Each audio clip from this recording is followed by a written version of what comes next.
শিকল পরা ছল, এই শিকল পরে শিকল তোদের করবে রে বিকল, এই শিকল পরে শিকল তোদের করবে রে।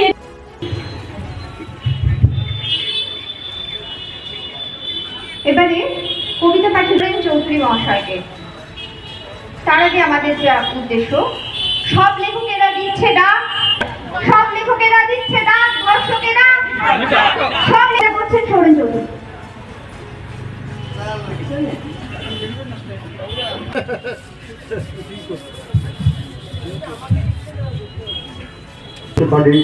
এই আশা রেখে আমি মেয়েটার উপর সম্প্রীতির বাতাবরণ থাকবে, সেই রকম একটা সুস্থ সামাজিক পরিবেশ আমরা কিন্তু ডিমান্ড করি। এখানে এসেছেন বিভিন্ন শিল্পীরা, তাদের শিল্পের তুলির ছোঁয়ায় প্রতিবাদের যে ছায়া তারা আঁকছেন। আমরা দিন থেকে আমাদের আজকের দিন যাপন করব না, আমাদের ভেতরের আগুন জ্বলতে থাকুক। আমরা প্রতিবাদী মানসিকতা নিয়েই আমাদের লেখনী যেমন চলবে ভাবে পৌঁছায়, আর এই পৌঁছানোর মধ্য দিয়ে আমরা যে মানুষ, আমরা যে বিবেক জায়গাটা, দায়বদ্ধতার জায়গাটা একটু নিরূপিত হবে বলে আমার ধরি। মূলত ও এবং বাকিদের মেয়েটা আরজি করের ডাক্তার মেয়েটা কাঁপিয়ে দিয়েছে ভারতটা। 14ই আগস্টের রাতে সমস্ত দেশের ঘর ঘর থেকে পথে নেমে এসেছিল।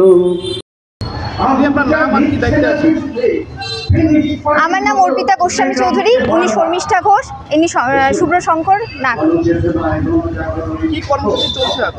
আমাদের কর্মসূচি চলছে, বর্তমানে যে পরিস্থিতি চলছে, যে কলকাতায় যে আরজি করে যে ডাক্তারের নিধন হয়েছে, মূলত তার প্রতিবাদে এবং সকল নারীদের প্রতি যে অবিচার চলছে তার প্রতিবাদে আমরা সমস্ত শিল্পীরা, কবি, সাহিত্যিক, সঙ্গীত শিল্পী, প্রত্যেকে, ছবি যারা আঁকে, চিত্রশিল্পী, প্রত্যেকে আমরা এখানে একত্রিত হয়েছি এই প্রতিবাদ সভায়। আমাদের তো বার্তা একটাই, আমরা সুবিচার চাই, সঠিক অত্যাচারীর যেন কঠোর শাস্তি হয়। এবং গোটা রাজ্য জুড়ে আজকে 19 দিন অতিক্রান্ত, এখনও কেন হচ্ছে না, কোনো জায়গায় পৌঁছানো যাচ্ছে না, সেটা আমাদের অবশ্যই একটা বার্তা যে তাড়াতাড়ি হোক। সিবিআইয়ের কাছে গেছে ঠিকই, সিবিআইকে যেন সহায়তা করা হয় তথ্য প্রমাণ ইত্যাদি দিয়ে, যাতে সঠিক বিচারটা হয়।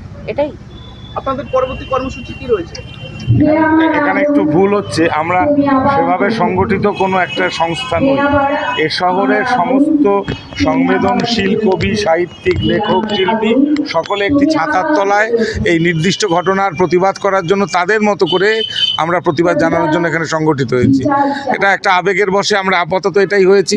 পরবর্তীকালে আবার লড়াই সামনে প্রচুর বাকি রয়েছে, আবার আমরা আমাদের কবিতা, গান, ছবি এর মাধ্যমে লড়াই চলবে। যখনই দরকার হবে রাষ্ট্রশক্তির বিরুদ্ধে আমরা আবার সেভাবেই লড়াইয়ের মাটিতে হাজির থাকবো। Wait. So this was your wedding look. Oh my god, Tammy, you look pretty.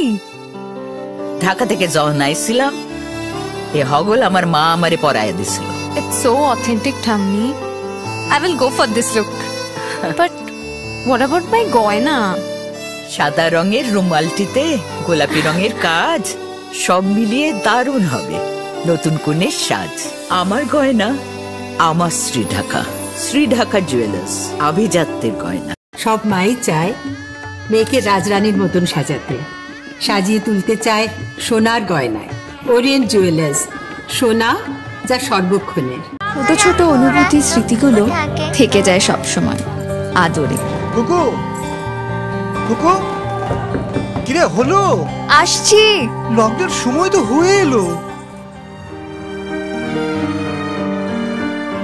কিছু স্মৃতির ভাজেই তোলা থাকে শুভারম্ভে প্রাপ্তি। 50 বছরের অভিজ্ঞতায় আগ্নেশ্বর জুয়েলার্স, নিখুঁত গয়নার কারিগরি। Agneshwar jewellers, NS road, Raiganj.